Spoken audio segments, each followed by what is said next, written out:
आषाढ महिन्यात घरोघरी केला जाणारा पारंपरिक पदार्थ म्हणजे गव्हाच्या कापण्या. छान टम्म फुगलेल्या अगदी बिस्किटासारख्या खुसखुशीत कापण्या कशा बनवायच्या ते आज आपण पाहणार आहोत. बघायला जरी सोप्या वाटत असल्या तरी गव्हाच्या कापण्या बनवणं जरा अवघडच असतं, कारण गुळाचं प्रमाण जास्त झालं किंवा पाणी जास्त पडलं तर पीठ खूप चिकट होतं. त्यामुळे कापण्या खुसखुशीत न होता चिकट होते. म्हणून आज आपण कापण्यासाठी लागणारं अगदी परफेक्ट प्रमाण पाहणार आहोत. आणि कापण्या चिवट होऊ नये म्हणून पिठामध्ये एक खास पदार्थ घालायचा आहे. त्यामुळे अगदी पहिल्याच प्रयत्नात तुमच्याही कापण्या खुसखुशीत आणि बिस्किटासारख्या तयार होतील. ही कापणी पाहताच तुमच्या लक्षात आलं असेल की आपल्या कापण्या किती परफेक्ट, टम्म फुगलेल्या आणि खुसखुशीत तयार झाल्या आहेत. नमस्कार, मी रसिका. रसूची रसोईमध्ये तुमचं सगळ्यांचं मनापासून स्वागत. कापण्या बनवण्यासाठी सर्वप्रथम आपल्याला गूळ लागणार आहे. ज्या कपाने किंवा वाटीने आपण पीठ मोजून घेणार आहे त्याच कपाने गूळसुद्धा मोजून घ्यायचा आहे. इथे आपण प्रमाणासाठी 1 वाटी घेतली आहे आणि याच वाटीने पाऊण कप गूळ घेतला आहे. नंतर त्याच वाटीने पाव कप पाणी घालायचं आहे. पाण्याचं प्रमाण नेहमी थोडं कमीच ठेवायचं, कारण गुळालाही पाणी सुटतं. जर सुरुवातीलाच पाणी जास्त घातलं तर पीठ खूप चिकट होतं आणि कापण्या नीट तयार होत नाहीत. त्यामुळे गूळ भिजेल आणि सहज विरघळेल एवढंच पाणी घालायचं. चम्मचने व्यवस्थित मिसळून घ्यायचं. गूळ पूर्णपणे विरघळायला थोडा वेळ लागतो, त्यामुळे यावर झाकण ठेवून हे भांडं थोडा वेळ बाजूला ठेवूया. तोपर्यंत आपण पुढची तयारी करून घेऊया. एका भांड्यात ज्या कपाने गूळ मोजला होता त्याच कपाने घट्ट दाबून 1 कप गव्हाचं पीठ घ्यायचं आहे. गव्हाचं पीठ चाळायचं नाही, कोंड्यासकटच वापरायचं आहे. आता यामध्ये त्याच कपाने पाव कप बेसन घालायचं आहे. बेसनामुळेच आपल्या कापण्या छान टम्म फुगलेल्या, खुसखुशीत आणि अगदी बिस्किटासारख्या तयार होतात. त्यानंतर चिमूटभर मीठ घालायचं. गोड पदार्थामध्ये मीठ घातल्याने त्याची चव आणखीनच खुलून येते.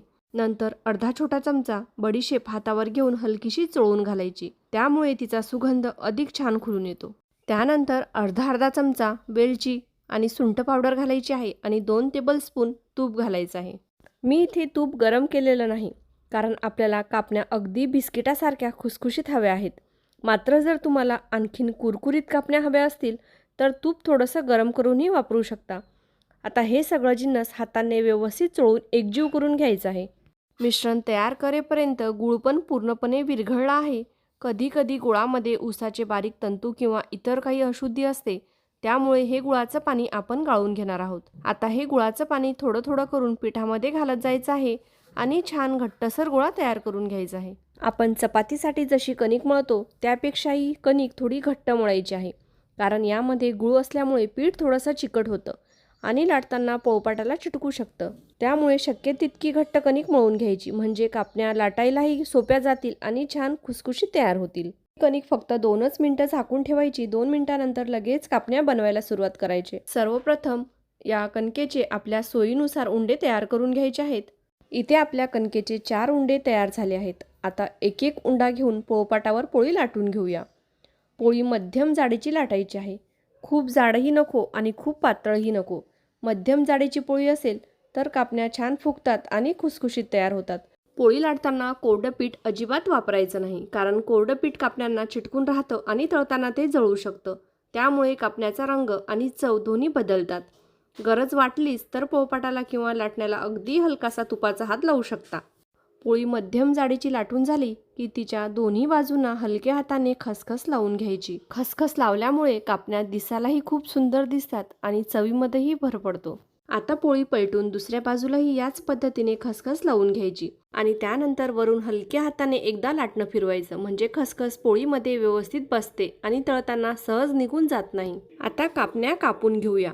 यासाठी तुम्ही सुरी किंवा कटर जे उपलब्ध असेल त्याचा वापर करू शकता. मी ते कापण्यासाठी साधी सुरी वापरली आहे. सर्वप्रथम तिरक्या दिशेने सारख्या अंतरावर काप द्यायचे. त्यानंतर विरुद्ध दिशेने पुन्हा तिरके काप द्यायचे. त्यामुळे आपल्या पारंपरिक डायमंड आकाराच्या कापण्या तयार होतात. कापताना शक्यतो सगळ्या कापण्या एकसारख्या आकाराच्याच ठेवायच्या. तुम्ही पाहू शकता कापण्या पोळपाटावरून अगदी सहज उचलल्या जात आहेत. जर कणिक योग्य प्रमाणात मळली असेल तर त्या अजिबात चिकटत नाहीत. आता अशाच पद्धतीने सगळ्या कापण्या तयार करून घेऊया. कापण्या कापून तयार झाल्या आहेत. बघा, प्रत्येक कापणी किती छान एकसारख्या आकाराची झाली आहे. याच आकारामुळे तळतानाही त्या सारख्या फुगतात आणि छान खुसखुशीत तयार होतात. आता कापण्या तळून घेऊया.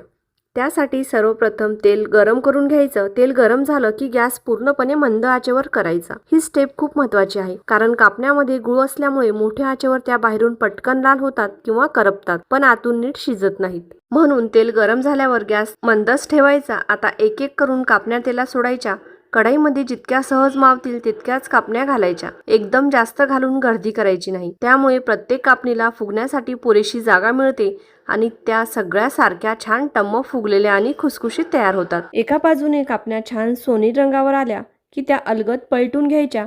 आता दुसऱ्या बाजूनेही मंद आचेवर छान खरपूस आणि सोनेरी रंग येईपर्यंत तळून घ्यायच्या. घाई अजिबात करायची नाही. मंद आचेवरच तळल्यामुळे कापण्या आतूनही व्यवस्थित शिजतात, छान टम्म फुगतात आणि अगदी बिस्किटासारखे खुसखुशीत तयार होतात. तुम्ही पाहू शकता आपल्या कापण्यांना किती सुंदर सोनेरी रंग आला आहे.